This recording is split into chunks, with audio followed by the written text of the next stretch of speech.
I was just in pain for all these years, and I was bedbound. It was this insane, like, heat, like, light. I didn't really know what I was even seeing, but I just loved it there. Is this what people feel like every day? Because I hadn't remembered not being in pain for like all those years. Yeah, I was like, is this how other people feel every day? And now I was shook. Now I was like, even if I'm about to be in pain again, I'm going to enjoy this moment. I'm going to savor every moment. Yeah, exactly. So I have my amazing friend Rue joining me today, and we actually met through our church. Our church did an amazing week called Go, where we went out into the community just blessing them. So one of the things was when we went out together sharing Jesus. Yes. I actually have a Go bag. You know? Oh, do you? It's representing Go. And then we also did one together for the clothing. Yes. Clothing Coventry. Clothing Coventry, yeah. Clothing Coventry. Baby Godiva. Yeah, and Baby Godiva, two amazing charities where one at the Baby Godiva is targeted for the sort of little babies in need, basically, and children, and then Clothing Coventry, I feel like that's a mouthful, is specifically designed for, it's a charity, and you can contact them if you're in need of clothing, essentially. So it's a brilliant free resource. So it was lovely. I loved going in there and like helping and seeing what they do. So inspiring. So well done, you charities. But that's not what we're here to talk about. We're here. Although I could. We could. We could go on about that. But I was just excited to bring you here just because when chatting with you, I could see your love of Jesus and your passion. And you've also had like a really beautiful journey with the Lord. So I just thought it'd be good to share it. So do you want to start off by telling them a little bit about your story so far with the Lord? Okay, and also just a heads up, I'm excited to be here just to hear more about your journey with God. Because we were so recently, I was getting, I was like, there's so much I don't know. So many mysteries to Girl, unravel. She's an enigma. But basically, I have been a Christian, I've been a Christian my whole life, but so many people haven't they? Yeah. Like, I've been a Christian my whole life. But it's those times when you actually, that marked moment when you actually choose God for yourself. Yeah. And I think that for me is where I could say, it's just unraveled into this beautiful thing where I see sides of God which I never ever thought I ever would. Yeah. And that's where I'm like, no matter what, I know God exists. Yeah. And then it's like this excitement of, and he exists for a relationship with me. Like I'm also of consequence in his plan and his life. Yeah. Which is kind of mind blowing anyway. Yeah, exactly. It's like the creator of the universe really cares. Yeah. It's such a beautiful revelation when you get to that point. It's like there's no reason why the creator of an entire universe should care about us. Yeah. And yet he does. Oh my God. No, it never ceases to blow my mind. Yeah. And I guess for me, when we were doing Sharing Jesus, one of the things that was really exciting, and I always say this, that God is so intentional. And so one of the things that was really exciting when we were doing Sharing Jesus is I have quite a few, obviously, I think we all have loads of testimonies, don't we? We have our like coming to Jesus moment. We have like, let's say healing testimonies or restoration testimonies. And so when we're doing Sharing Jesus, that was the first time I'd done like evangelism in the sense of, just going out and just seeing where God leads and speaking to people about Jesus in that way. Yeah. I know I'd mentioned to you I'd done other things like prophetic evangelism and things. Yeah. And so I went out and I was like, God, just do what it is you do. And he was so intentional about the people who he made us meet that day. Yeah, I completely agree. What is going on? And one particular woman, this is the first time this had happened, where for the first time I felt that my testimony was so appropriate for her. Oh wow. Because I never really, because God healed me in this big way, I sometimes am like, oh, I don't want somebody else to lose hope for hearing it. Yeah. Or to feel like they don't matter as much to God. Yeah. Because he hasn't done that for them yet. Yeah, I get that, so, yeah. I'm forgetting that I've told you, right? They don't even know what they're like, tell us. So, when I was younger, when I was around 11, I started to notice, like, there is something wrong with me. And I just started being in pain, like, even getting up from the couch like this would be painful. Like I physically couldn't do it, or like I'd just find that I was spending more time lying around, and people kind of say like, oh, that's that she's becoming a teenager, that's what teenagers do. Growing pains, growing pains, kids do nothing, all that stuff. And I'm like, no, it's genuinely painful to set myself to doing a task. Yeah. And so then progressively it actually started getting worse, but the doctors would always just write it off, misdiagnose all these things, and I said fine, whatever. And then it came to the point where my hip would start dislocating in my sleep. I would start getting dislocations all around my body in my sleep, and it was wild. Wow. Yeah. And then I think it was around year 10, just before Christmas, like I think we had like 2 more days till we broke up for Christmas break. And my parents were actually flying out of the country to a wedding as well, so that I was staying with my aunt. And on my way to chem class, I won't forget it was chemistry, because it's going to sound so silly. I subluxated my knee, like it went like that, and literally I could see like the bulge here. And I was on my way to chemistry class, and I thought, should I go to the nurse now? Because the nurse and me, she kind of knew that stuff was up, even though she knew that I hadn't got like any sort of official diagnosis yet. Yeah. But then I was a bit late to chemistry class, and I thought to myself, oh, I'm a tad bit scared of my chemistry teacher. I don't really want to be late. And I just knocked it back into place. I didn't even know. Like, I'm like, what was I thinking? I just didn't know. I love your dedication to chemistry, that you're like, I didn't even like chemistry or that teacher. I still remember, I looked at it, just knocked it back into place like I was playing croquet or something. And I went, and I said, you know what? If it still hurts after chem class, then I'll go to the nurse. Because, like I said, my hips have been dislocated in my sleeve. This was happening from time to time. So I just thought, you know what? It's going to be fine. If it still hurts, then maybe we'll have a problem. But I kind of knew in the back of my head, like, that knowing where I was like, this one is different. This is going to be a problem, that's not just going to be forgotten. I said, all right, whatever, let me just go. And then stuff happened, and basically after that, all of that, I didn't end up going back to school because I was basically bedbound until definitely for the whole of the rest of year 10. Pretty much all of year 11 as well. And then, but at this point, I got put on waiting lists and things, so now I was seeing the doctors and things, and I got the proper diagnosis, I think I was in year 11, for hypermobility syndrome, but now it's like hypermobility spectrum disorder, and like a form of like Ehlers-Danlos syndrome, so like type 3, where you just have like a certain laxicity in your like joints and muscles and things like that. And I mean, you can do cool stuff too, like this. Oh my god. And then, but it was also causing pain. And for some people, it's non-symptomatic. Like, you could have it your whole life and never be in pain. Okay. But it turns out there was actually a marked moment in my life which had happened, which had meant that it had triggered the pain response in the condition. And so I was just in pain for all these years, and I was bedbound, and I was trying to go into school just for like exams and stuff, because my dad, I don't even know what kind of faith this man operates on. My attendance for like GCSEs and stuff was like so low, but if he heard that I had an exam that day, he would tell me to go in. And then, this is actually another testimony of God, I would still pass that exam. I'm like, my attendance was 12%, and I passed. Then I would do my A-level. I think the highest attendance I had in my A-levels was 27%. And I still got past everything, got into every single university I applied for. I was like, what is happening? Like, I'm good, but I'm not that good. And so, I think that also was really wild to see my parents' faith in action in that situation. Yeah, amazing. But so the healing came about a week before my final A-level exam. And I heard that there were these healing ministers, or ministers who moved who taught people about spiritual warfare and things, who were coming to my church. At the time I was going to Elam Coventry.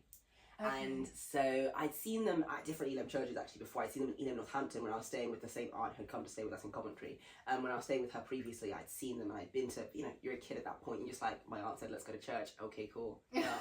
I'll sit and just watch these things. But I couldn't even grasp how amazing it was that people were being healed in that room. Yeah. So when I heard they were coming to Coventry, I was like, wait, hold on. People were getting healed in that room. I was like, I am going to see. Yeah. And I was like, even if God doesn't heal me, I need to know why he would do that, why he would do this to somebody. I think I was like, 15 at the time. I was like, why he would do that to somebody, like, like a child. Like, why would he do that to me? Yeah. Why would he do that to me? Yeah. And so I messaged my best friend, and I said, you're gonna have to come to my house now, and you're gonna have to help me get to this meeting, because I have to go see, what their answer is to a God who does this. Yeah. And God will my basically was, God will answer me today. And I'm like, who, what? Who did you get? I love that courage. I was like, where did that courage come from? Where has it been since?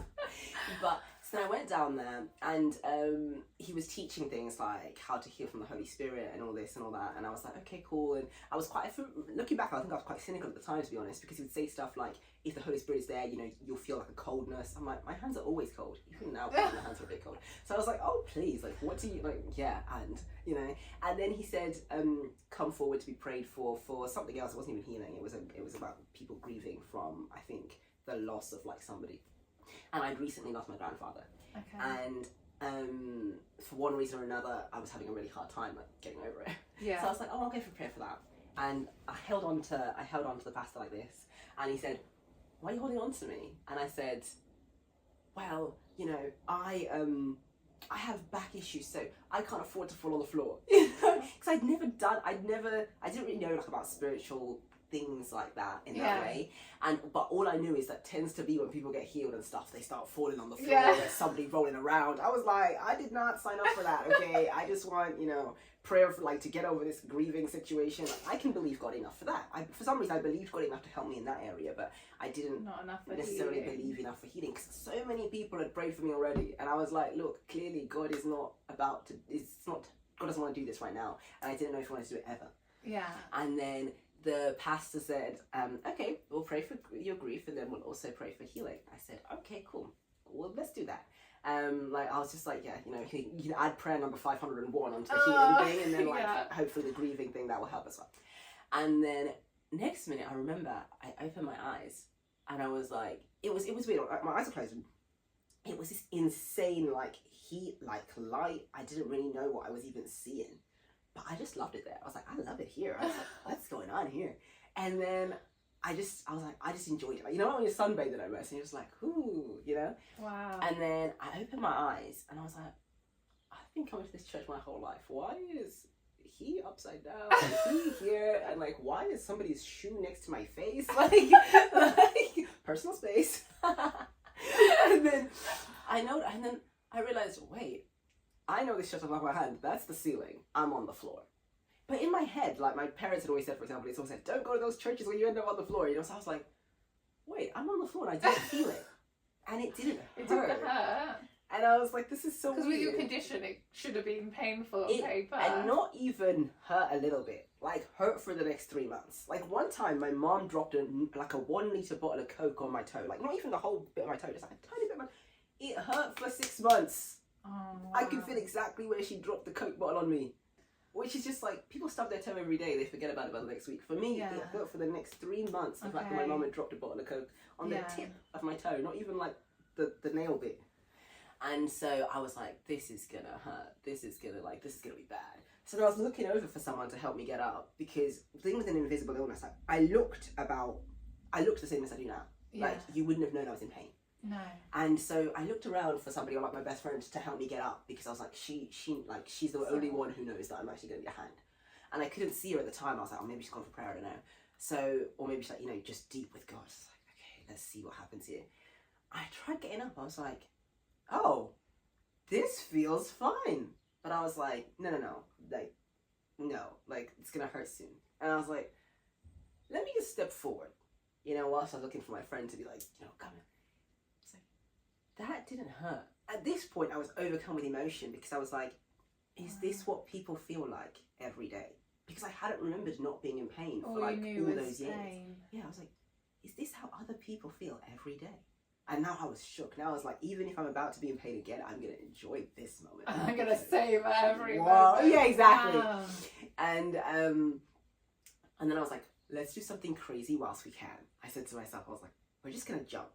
Now, not even a big jump, because also there's people here, I'm still at the front of the church. Just a little jump off, just 2 feet off the ground. Which usually I would have felt that for the next, 3 to 6 months if I jumped. And I just took a little jump off the ground, and I was like, nothing. I was pain free. I was like, this is insane. This the point I'm now Lord. crying. Yeah. This point I'm now in tears. I'm like, I cannot believe this. I'm trying to find my friend. I was like, I need to call my mom, I need to call my sister, I need to call everybody. Wow. And I was just like, I couldn't believe it. Now my mom's reaction is gonna show you just how crazy this whole situation is. I called my mom first, and I was like, Mom, you won't believe it, I'm healed. And she's like, oh, okay. Yeah, no, thanks for calling. And I was thinking, like, is she at work? I was like, no, I know she's at home. Like, what's going on? I was like, what is this reaction for? And then I was like, no, you don't get it. I'm healed, like, no pain. And she's like, all right. Okay.